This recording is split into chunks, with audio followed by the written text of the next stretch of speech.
So this happened on Saturday. This is an NYPD vehicle. It's hitting that barricade, knocking several people to the ground.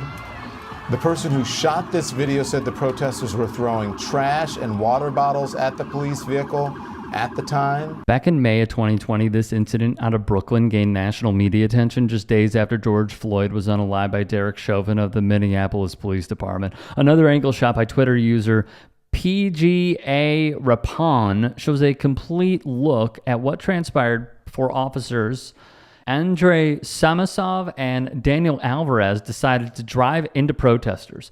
We see Samusev's vehicle blocked by one of the police's own barricades while getting pelted with garbage, traffic cones, and other items before Alvarez pulls up beside him and aggressively approaches the protesters before both officers completely ignore the safety and well-being of the protesters and drive into the crowd with at least 5 individuals being injured as a result.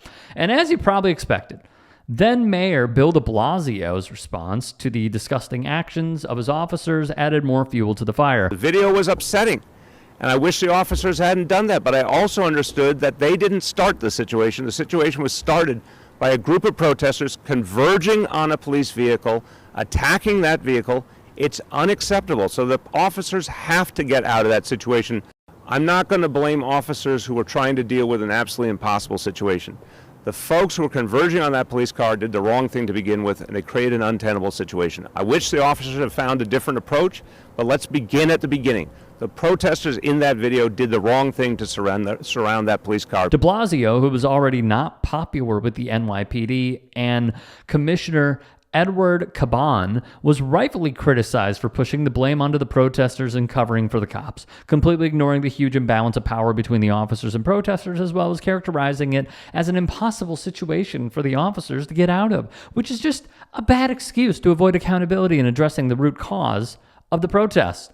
Alexandria Ocasio-Cortez, Congresswoman out of New York, took to the pre-Musk Twitter to call out de Blasio for refusing to take any accountability while distancing himself as far as possible from the officers under his leadership. Trump predictably spewed the century-old propaganda line about the NYPD, explicitly defending Samusev and Alvarez, while implicitly encouraging the NYPD and by extension all police forces across the country to do the same when confronted by protesters. But perhaps the most infuriating response came from current NYPD Commissioner Edward Chauvin, who had the audacity to manipulate the NYC Black, Latino, and Asian Caucus's statement on the protests to posture like he was agreeing with the coalition when he ignored the actual substance of the statement, which highlighted the historical wrongs the police have committed against the communities the coalition represents, focusing their argument and wording on the police system itself being responsible for the violence so many of our fellow Americans are subjected to. Even the sentences the commissioner manipulated clearly explain the coalition's stance on dishonest protesters, which explicitly denounces agitators while affirming that they in no way represent the larger movement and goals of the protests, like how the commissioner was insinuating with his tweets.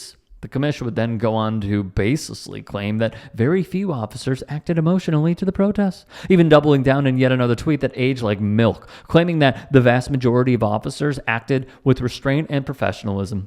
The New York Attorney General's office description of the incident also failed to capture the true amount of danger the protesters were in by using language like slowly started driving into protesters and knocking over protesters to depict Samusev's and Alvarez's actions. Now, over 3 years after these videos first went viral, these officers have both been let off the hook by the commissioner, getting cleared of any wrongdoing after Samusev was found not guilty on multiple improper use of force with a vehicle charge, and Alvarez had his recommendation of guilt on the same charges reversed. The NYPD's internal investigation also found that the officers did no wrongdoing, while these charges were first brought up by the city's Civilian Complaint Review Board. Since the current commish has the final say on disciplining NYPD officers, officers. Chauvin was able to reverse Judge Rosemary Maldonado's recommendation to charge Alvarez by claiming that the protesters were not acting peacefully, and Alvarez's inexperience as an officer combined to form Alvarez's, quote, reasonable decision to drive into the protesters to, quote, leave the location for his safety. Again, pushing all the blame onto the protesters and completely justifying Alvarez's actions. Alvarez and Samusev both testified that they felt under attack by the crowd and felt their lives were in danger. Alvarez even admitted that he and his fellow officers weren't trained to handle a situation like this, and Samusev ran with the story that his acceleration into the crowd was an accident caused by him flinching when an object hit the car, which was enough to convince Judge Maldonado that he shouldn't be charged. On the other hand, Alvarez, who was driving the second cruiser that pulled up to the scene, initially faced a recommended punishment of a year of dismissal, probation, and losing 40 vacation days, barely a slap on the wrist in itself. A quote from Alvarez's legal examination perfectly sums up the police system's attitude towards civilians. Quote, I mean, I would say the individuals came in contact with my car.